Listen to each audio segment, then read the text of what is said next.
Oke, kita mulai investigasi kita. Apa kita lagi ngeliat sejarah keulang lagi? Apa krisis keuangan 2008 bakal kejadian lagi?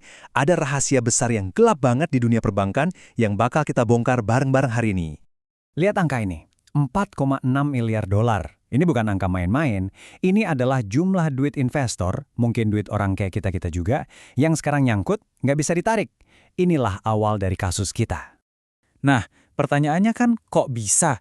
Gimana ceritanya duit yang udah kamu investasikan tiba-tiba dibekuin gitu aja dan nggak bisa diambil? Ini misteri utama yang bakal kita pecahin. Oke, kita mulai dari tempat kejadian perkaranya ya. Titik di mana semua kekacauan ini bermula.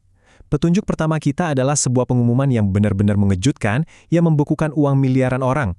Jadi, tanggal 25 Maret 2026, raksasa perbankan UBS tiba-tiba bilang ke investornya, sorry nih, duit kalian yang 407 juta euro itu kita tahan dulu ya. Mungkin 3 tahunan lah. Gila banget kan? Dan ini bukan cuma buat sebagian orang, tapi semuanya. Semua investor dikunci.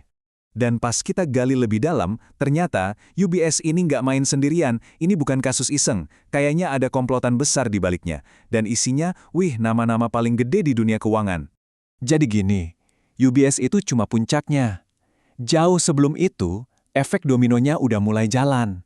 Cuma dalam waktu 7 minggu, segerombolan raksasa finansial ngelakuin hal yang persis sama. Ini udah kayak janjian nggak sih? Nah, ini dia nih, daftar para tersangkanya. Lihat aja nama-namanya. BlackRock, Apollo, Ares, Morgan Stanley. Ini bukan kaleng-kaleng, coy. Ini pemain kelas kakap di planet ini. Dan semuanya serempak nahan duit investor di produk yang sama, private credit. Jadi ini bukan cuma masalah satu bank di Eropa kayak UBS tadi ya. BlackRock, manajer aset terbesar di dunia, juga ikutan. Skalanya udah global. Oke, kita bedah satu kasus ya, si Apollo ini. Jadi investor itu mau narik duit mereka kan, tapi tebak mereka dapat berapa? Cuma sekitar 45 sen dari setiap dolar yang mereka minta. Nggak nyampe setengahnya, gila nggak? Terus sisa duitnya kemana? Ya, nyangkut entah di mana. Oke, sekarang kita pakai jubah tembus pandang, kita nyelinap ke belakang panggung. Kita mau lihat nih, gimana sih sebenarnya semua ini bisa kejadian? Kita masuk ke dunia gelap tempat mereka main. Oke, selamat datang di dunia private credit. Atau kita sebut aja sistem perbankan bayangan. Anggap aja ini kayak dunia koboi, Wild West-nya keuangan. Permainan pinjaman yang risikonya tinggi banget, aturannya longgar, dan nilainya boom, meledak 10 kali lipat dalam 15 tahun jadi 3,5 triliun dolar. Gede banget.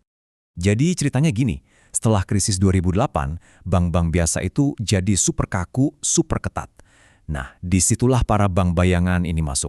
Mereka nawarin investor imbal hasil gede gila-gilaan plus janji manis. Tenang, duit lo bisa ditarik kapan aja. Kedengerannya enak kan? Tapi ini dia masalahnya. Duit investor itu mereka pakai buat ngasih pinjaman ke proyek-proyek yang beresiko dan jangka panjang, yang nggak bisa dijual cepet-cepet. Jadi janji duit bisa ditarik kapan aja, itu dibangun di atas fondasi aset yang nggak cair. Dan disinilah kita nemuin smoking gun-nya. Bukti pamungkas yang nunjukin ada kebohongan raksasa yang lagi mereka tutup-tutupin. Dengerin nih pengakuan dari orang dalam. Ini bukan orang sembarangan, ini salah satu bos gedenya Apollo. Dia bilang, sejujurnya gue rasa semua marks itu salah.